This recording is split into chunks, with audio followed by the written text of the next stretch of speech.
I was glad to hear John mention Cy's family. I want to talk about Cy and Cy's political views and practice. That part of it was connected to his grandparents, who were Reds. And Cy's father, who wasn't, was named Frank after Francisco Ferrer, the Catalan anarchist, executed in Montjuïc Castle, I think it was 1911. And Cy told me that, so he knew where he came from. I met Cy in 1960 or 1961 at camp. He was a counselor who worked with arts and crafts, and there were rumors about late-night parties and liquor and girls. And he was a little older than me. To a 10-year-old, this sounded like something pretty fancy.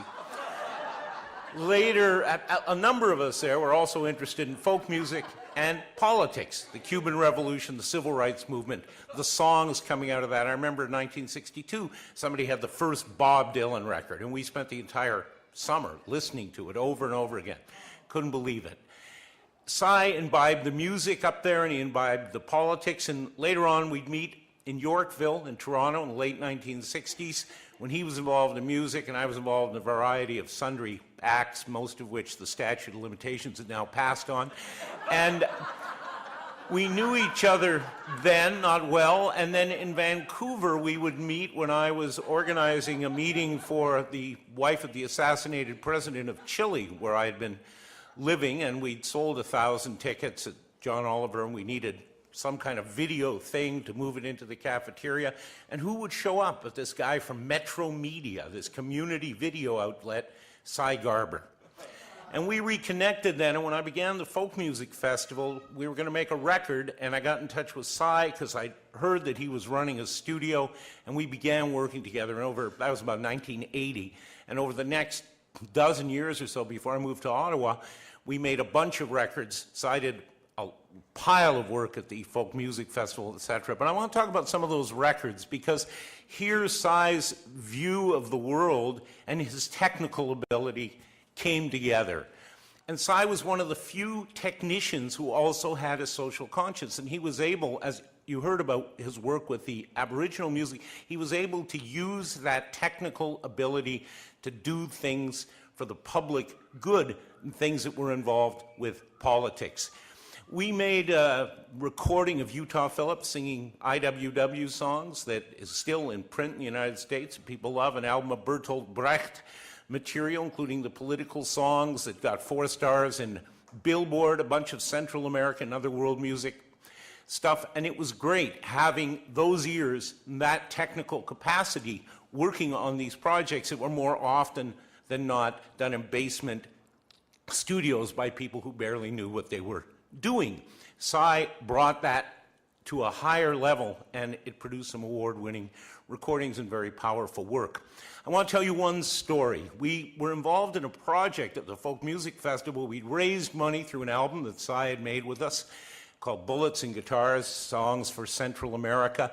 And we were working with Holly Near and Redwood Records on making a record in El Salvador in the middle of a ceasefire after the offensive in 1989, and we'd sent a bunch of equipment down, we'd sent some money down, and we needed somebody who was really fast and good at mixing live sound for a recording.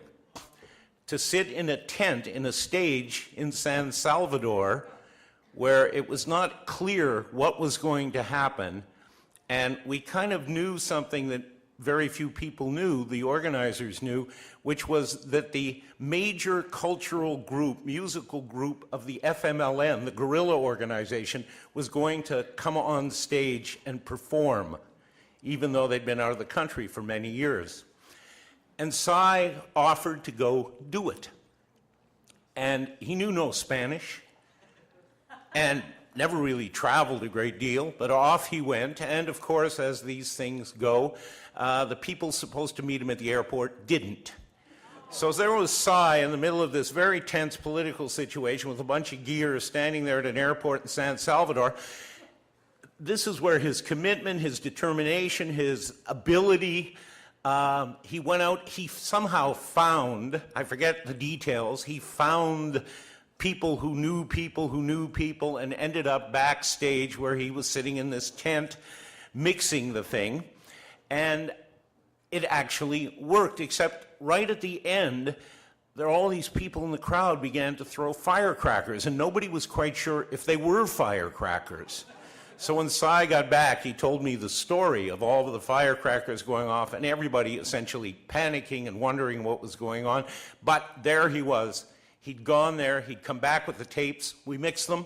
We put out a record. It's a fine record, a bit obscure. Came out on Redwood Records in the United States. But it was, for me, a synthesis of everything Cy knew how to do brilliant work, to work under pressure, and to use his ability to do things that mattered rather than simply music for dancing or whatever. And that's the spirit that I'll remember in terms of Cy Garber, as somebody who used his ability to make a difference. Thank you.